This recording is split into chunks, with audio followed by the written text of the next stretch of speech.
નમસ્કાર મિત્રો, કેમ છો બધા? મજામાં છો ને? આજે આપણે ધોરણ 7 સ્વ અધ્યયન પોથી ભાગ 2ની અંદર ગુજરાતી વિષયમાં એકમ 3 અમારી કામધેનુનું સોલ્યુશન જોઈશું. તો મિત્રો શરૂ કરીએ. પ્રશ્ન 1. એકમમાંથી સ્થાનિક ભાષાના શબ્દો શોધીને લખો. સ્થાનિક ભાષાના એટલે તળપદા શબ્દો. તો આ પાઠમાં આવે છે શેર, બાફણું, લાયણી, સોંગારત, ચંદી, ઉબેલ, ખરેરો, શેડકઢું, ગુગરી, આશકા. આ બધા સ્થાનિક ભાષાના શબ્દો છે. પ્રશ્ન 2. ઉદાહરણ મુજબ લખો. ઉદાહરણ: દૂધમાંથી દહીં. તો જોઈએ, દૂધમાંથી દહીં બને, બરફમાંથી ગોલો બને. છાશમાંથી કઢી બને, ઘીમાંથી શીરો બને, સુખડી બને. ઘઉંના લોટમાંથી રોટલી ભાખરી બને. દહીંમાંથી છાશ બને. માખણમાંથી ઘી બને.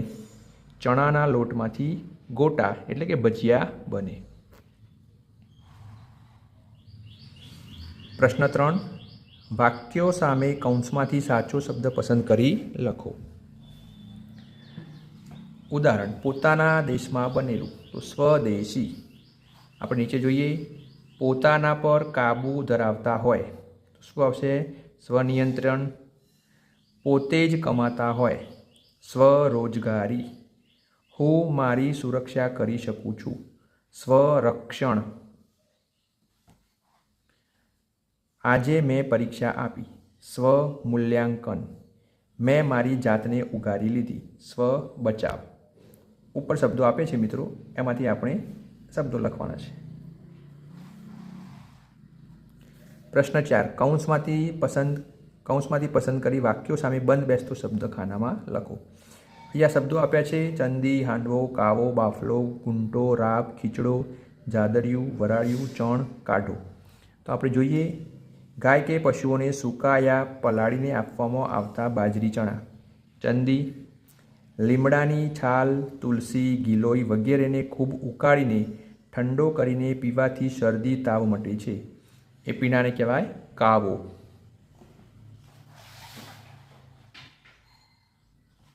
ત્રણ. કાચી કેરીને છોલીને ગોળ નાખીને બનાવેલું શરબત, એને બાફલો કહેવાય. ચકલીઓ કે પક્ષીઓને આપવામાં આવતા અનાજના દાણા, ચણ. ચોખા ચણાની દાળના લોટનું ખીરું બનાવીને આથો લાવીને બને છે, હાંડવો. ઘણા બધા શાકભાજીઓને વરાળથી પકવીને બનાવાતી વાનગી, વરાળિયું. લોટ શેકીને ગોળ નાખીને ગરમ કરેલું પાતળું પીણું, રાબ. 7 પ્રકારના અનાજ કઠોળ બાફીને બનાવાતી વાનગી, ખીચડો. આયુર્વેદિક વસ્તુઓ જેવી કે ફુદીનો, સંચળ, બળદાણા, આદુ, લીંબુ ઉકાળીને બનાવવામાં આવતું પીણું કાશ્મીર તથા જૂનાગઢમાં પ્રખ્યાત છે, કાઢો.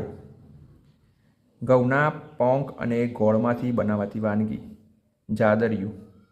શાકભાજીને ઘટ્ટ પ્રવાહી બને ત્યાં સુધી ઉકાળી બનતી વાનગી, ગુંટો.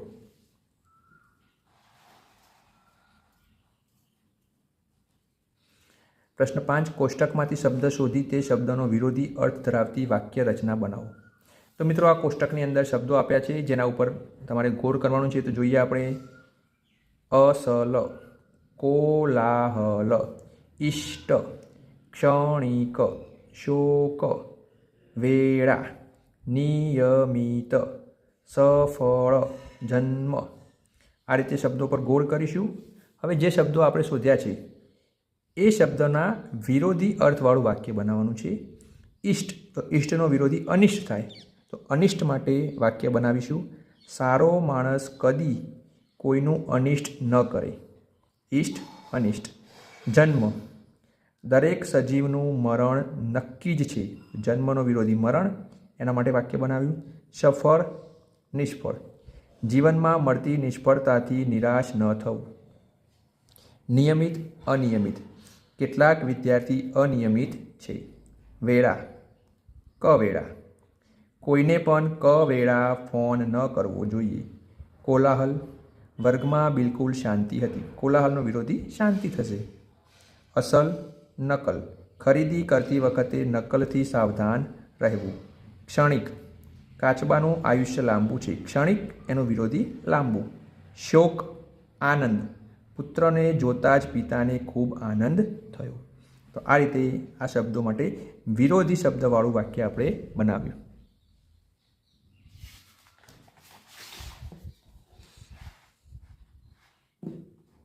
પ્રશ્ન 6.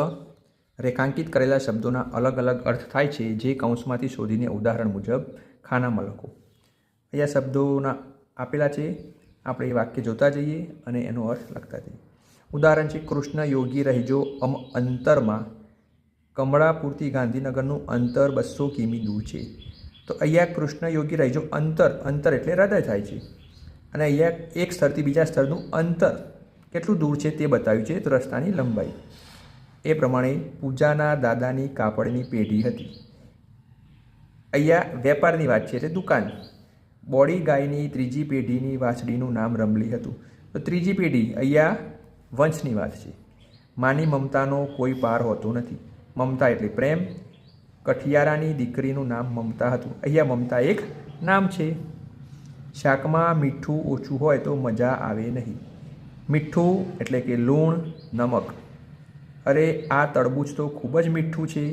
અહીં આ મીઠું શબ્દનો અર્થ ગળ્યું થશે. વેપારમાં આ વખતે બહુ મોટી ખોટ આવી. વેપારમાં ખોટ આવી એટલે ખોટ, નુકસાન. આવો તમારી જ ખોટ હતી. ખોટ એટલે ઉણપ. ખેડૂત પોતાના ખેતરમાં ખાતર ભરી ખેતી કરે છે. અહીં ખાતર એટલે પોષક દ્રવ્યો જે આપણે આપણા ખેતરમાં નાખીએ છીએ. લૂંટારાઓએ શેઠના ઘરમાં ખાતર પાડ્યું. કોઈના ઘરમાં ખાતર પાડવું એટલે ચોરી કરવી, લૂંટ કરવી. બોડી ગાયને બા રોજ લીલો ચારો ખવડાવે. લીલો ચારો એટલે લીલું ઘાસ, તાજું લીલું ઘાસ. પોપટનો લીલો રંગ કેવો સુંદર હોય છે. અહીંયા લીલો એ રંગ માટે છે, લીલો એટલે ઘાટો. પ્રશ્ન 7. આપેલા વાક્યોમાં શબ્દો આડા અવળા થઈ ગયા છે, તેને ફરીથી સાચી રીતે ગોઠવીને લખો. ઉદાહરણ આપ્યું છે, અમારી હતું નામ બોડી ગાયનું. તો અમારી ગાયનું નામ બોડી હતું. તો આ મિત્રો આપણે આ વાક્યને પણ સીધું ગોઠવ્યું છે. વટ સાવિત્રી દિવસે ગામની સ્ત્રીઓ પીપળાનું પૂજન કરે છે. મારો અભ્યાસ પૂરો થયો અને મને નોકરી મળી ગઈ.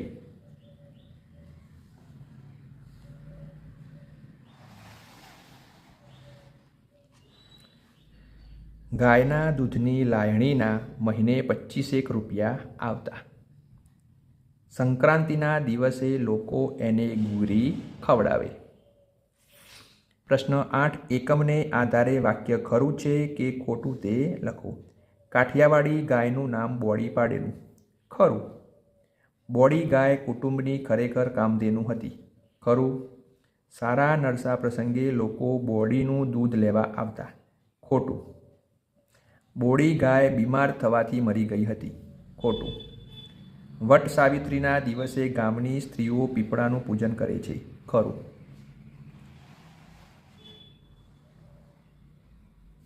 પ્રશ્ન 9. ઉદાહરણ મુજબ શબ્દોનો અર્થ જાણો અને તેનો વિરુદ્ધાર્થી શબ્દ લખો. ઉદાહરણ, ઉજળું દૂધ અને આંખનું કાજળ. તો ઉજળું દૂધ એ ધોળું હોય, આંખનું કાજળ કાળું હોય, તો ધોળું કાળું. ખાવાના સાંસા અને દોમ દોમ સાહેબી. ખાવાના સાંસા હોય એટલે કે ગરીબી, અને દોમ દોમ સાહેબી એટલે કે અમીરી. માલિકીની વસ્તુ અને બીજાની વસ્તુ. જે પોતાની વસ્તુ છે એ માલિકીની કહેવાય એટલે પોતાની, બીજાની એટલે પારકી. અડીને આવેલું, નજીક, ખૂબ આગું, દૂર. હમણાં જ રાંધેલું, તાજું, ગઈકાલે રાંધેલું, વાસી. 5 વર્ષે મળ્યા તોય ઓળખી ગયા.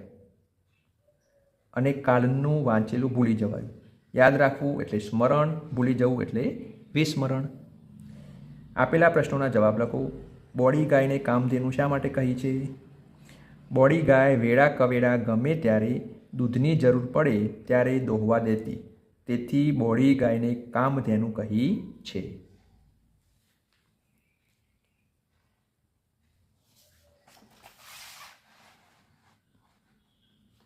પ્રશ્ન 2, સારા નરસા પ્રસંગે લોકો બોડી ગાયને શા માટે યાદ કરતા?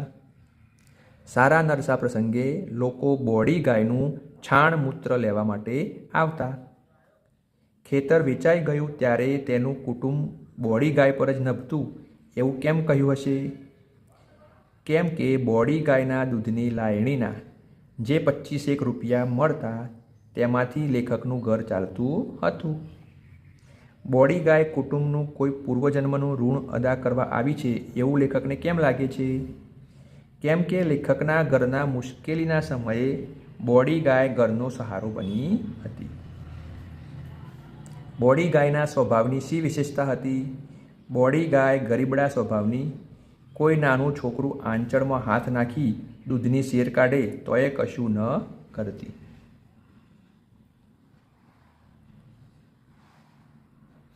હવે મિત્રો પ્રશ્ન 11, કોઈ પ્રાણી સાથેની તમારી દોસ્તી વિશે લખો. મિત્રો અહીંયા તમે તમારા જીવન સાથે જોડાયેલા કોઈ પ્રાણી જેની સાથે તમારી મિત્રતા હોય એની વાત લખી શકો.